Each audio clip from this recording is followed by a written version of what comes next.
Hi, it's Dr. Lewis. I'm here to describe to you today how to do the Adrenal Stress Index or the cortisol test.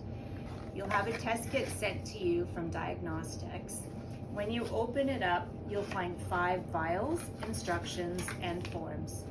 Please take a look at the forms. There are some important areas for you to fill out about any medications or sample times, and that will also be on the vials when you get that too, to put on the times. Now, when you're preparing for this test, pick a day that is an average day of stress for you. So whatever that means to you, it could be a work day, it could be a day off, but you want to get it so that the cortisol levels are a representation of you. Don't have coffee or caffeine if you can. Please avoid strenuous exercise that day. We can always factor those things into your results when they come. The other thing is the test does discuss in the instructions not to take a few things or use a few things within 24 hours of testing because it can affect levels. This would be hormones. This could be creams, anti-aging creams. They can sometimes actually contain hormones. They also have things such as spironolactone, steroid inhalers, nasal sprays, and oral corticosteroids. If you're unsure of any of that, please contact me and I can help guide you with timing. The other thing that they say to watch for is just anything unknown putting on your face, and it might even be makeups, lipsticks, lip balms. So just be aware of that. Okay, so test day arrives and you're ready to go. The first sample is done right when you wake up, so it must be done within 30 minutes of waking. Go to the bathroom, take some water, swish the water around, spit it out so that your mouth is clear of the evening.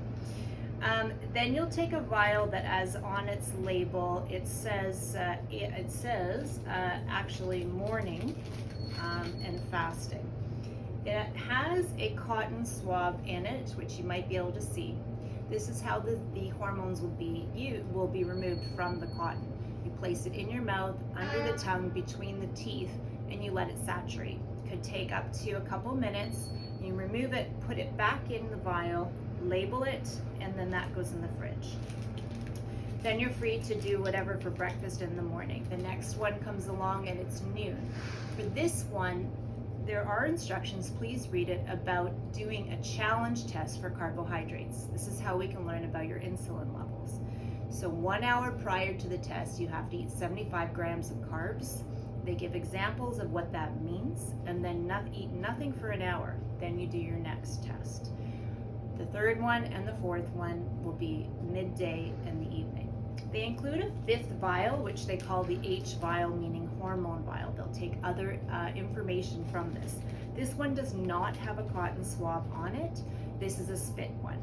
So you can do this any time of day. They say preferably maybe between the first 2 or the second spacing. You'll spit into the vial, get it about 3/4 full, and bubbles that might arise, you want to tap it out by just putting it up and down on a surface, and that will kind of get some of them out because the bubbles don't count as volume. Once that's complete, this whole thing can go in the fridge, and if you're able to ship it the next day, the fridge is fine. If you're shipping it longer than a couple days, you can put it in the freezer, and it has a much longer length of time. I think it's up to a month, but please ship it sooner than that.